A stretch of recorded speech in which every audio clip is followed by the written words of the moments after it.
एक बार फिर से आपका स्वागत है हमारे YouTube चैनल फूड की पाठशाला में। आज हम आपको बताएंगे धनतेरस के बारे में। धनतेरस क्यों मनाई जाती है? ऐसा क्या है धनतेरस को जिसको मानना इतना अनिवार्य है? धनतेरस, जिसे धनत्रयोदशी के नाम से भी जाना जाता है, दिवाली उत्सव का पहला दिन है। ये दिन भगवान धन्वंतरी को समर्पित है, जो कि धन के देवता हैं। आयुर्वेद और स्वास्थ्य, जो समुद्र मंथन से अमरता का अमृत लेकर प्रकट हुए थे। धार्मिक और ऐतिहासिक दृष्टि से भी इस दिन का विशेष महत्व है।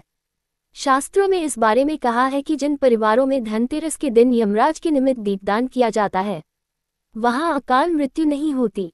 घरों में दीपावली की सजावट भी आज ही से प्रारंभ हो जाती है। इस दिन घरों को स्वच्छ कर, लीप पोत कर, चौक रंगोली बना सायंकाल के समय दीपक जलाकर लक्ष्मी जी का आवाहन किया जाता है। इस दिन पुराने बर्तनों को बदलना व नए बर्तन खरीदना शुभ माना गया है। इस दिन चांदी के बर्तन खरीदने से तो अत्यधिक पुण्य लाभ होता है। चिकित्सा विज्ञान का किया था प्रचार। भारतीय संस्कृति में स्वास्थ्य को ही सबसे बड़ा धन माना गया है और इस दिन को राष्ट्रीय आयुर्वेद दिवस के रूप में भी मनाया जाता है। मान्यता है कि भगवान धन्वंतरी को भगवान विष्णु का अंश माना जाता है और इन्होंने ही संसार में चिकित्सा विज्ञान का प्रचार और प्रसार किया। इस दिन घर के द्वार पर तेरस दीपक जलाए जाने की प्रथा है। धनतेरस दो शब्दों से मिलकर बना है, पहला धन और दूसरा तेरस, जिसका अर्थ होता है धन का 13 गुना। भगवान धन्वंतरी के प्रकट होने के कारण इस दिन को वैद्य समाज धन्वंतरी जयंती के रूप में मनाता है, इसलिए मनाया जाता है धनतेरस का पर्व। शास्त्रों में वर्णित कथाओं के अनुसार समुद्र मंथन के दौरान भगवान धन्वंतरी हाथों में अमृत कलश लेकर प्रकट हुए थे। जिस तिथि को भगवान धन्वंतरी समुद्र से निकले वह कार्तिक मास के कृष्ण पक्ष की त्रयोदशी तिथि थी।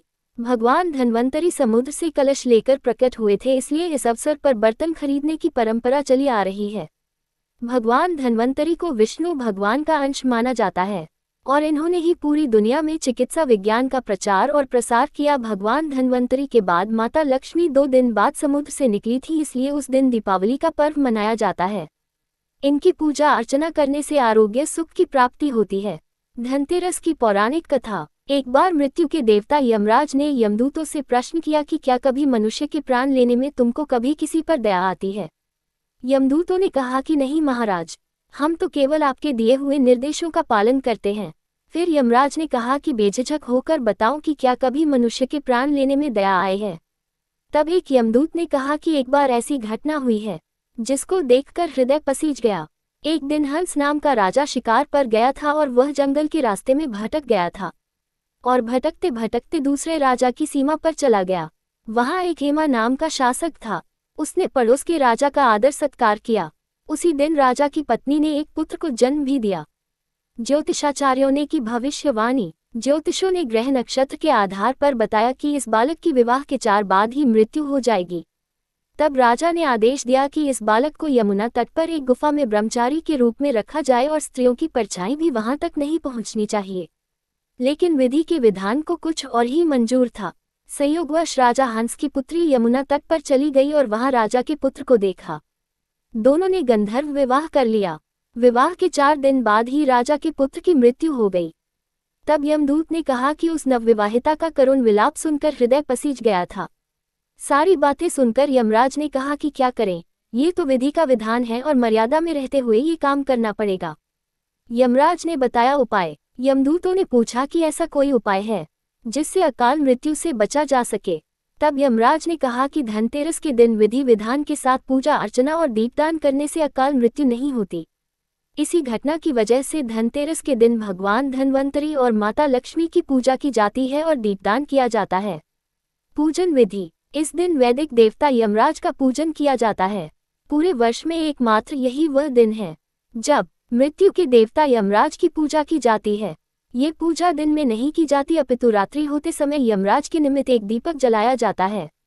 इस दिन यम के लिए आटे का दीपक बनाकर घर के मुख्य द्वार पर रखा जाता है। इस दीप को जमदेवा अर्थात यमराज का दीपक कहा जाता है। रात को घर की स्त्रियां दीपक में तेल डालकर नई रुई की बत्ती बनाकर 4 बत्तियां जलाती हैं।